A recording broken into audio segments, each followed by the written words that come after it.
48 दिन भी यार 48 दिन भी 48 दिनों में भी महराज मलिक उस शर्ट को उठाएगा, मैं कैमरे के सामने 2 हाथ जोड़ के उसको सलूट करूंगा। पहले बताऊंगा आपको, मैंने जिस दिन वो पंगा हुआ था मैंने उसी दिन बताया था कि कानून के ऊपर कोई चीज़ नहीं है और महराज जो है वो खुद कानून बना है, लेकिन 48 घंटे का उसने टाइम दिया था कि मैं उखाड़ के फेंक दूंगा उस शर्ट को।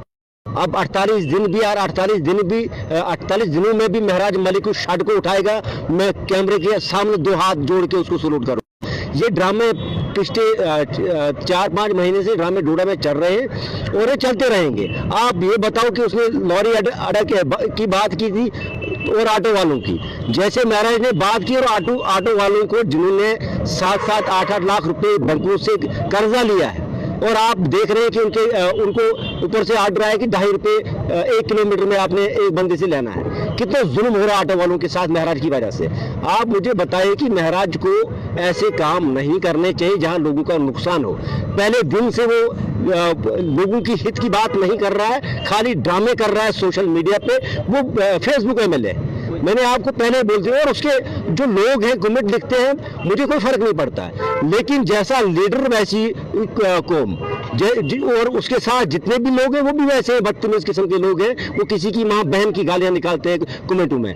तो मैं गुजारिश करता हूं महराज को कि अगर तुझे दम है तो उखाड़ के दिखा मुझे, वो क्या बोलते हैं वो ऑफिस उनका, मैं मानूंगा, मैं सलूट करूंगा। नहीं तो अब 1 महीने गायब हो गए, 1 महीने के बाद जब आएगा डोडा में और कोई ऐसा ही मुद्दा उठाएगा जिसमें अगर बंदे के पास कागज भी होंगे, लेकिन महराज ने झूठी ड्रामा उठाना है, क्योंकि लोगों के बीच वही चल रहा है कि लोगों की काम तो होने नहीं है, लोग दर बदर की ठोकरें खा रहे हैं, उन पर कोई बात नहीं कर रहा है। बताऊंगा, मैंने एक दिन शाहिद के हाथ में वो ऑर्डर देखा था, कोर्ट का ऑर्डर, तो और कमेटी भी जब बैठेगी तो वो भी कागज देख के फैसला करेंगे।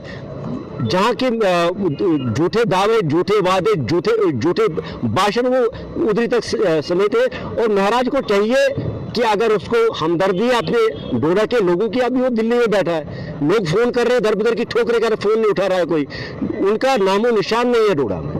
कि अगर किसी आदमी को मजबूरी होगी, परसों मुझे 2-4 लोग मिले थे, वो मुझे बता रहे थे फोन नहीं उठा रहा। मैंने बोला जब हम वोट मांगने आए थे आपने नहीं दिए, उसको दिए तो जानो आप और उनका काम।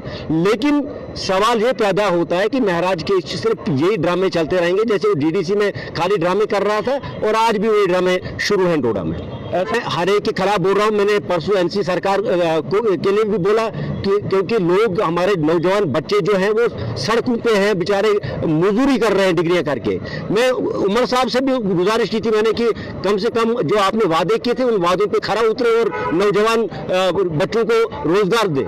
लेकिन वो सुबह शाम उठ के पूजा कर रहे हैं, मोदी साहब और अमित शाह जी के तीसरे दिन वो गुलदस्ता लेके पहुंचते हैं। तो ये सिस्टम जारी है जब से हुकूमत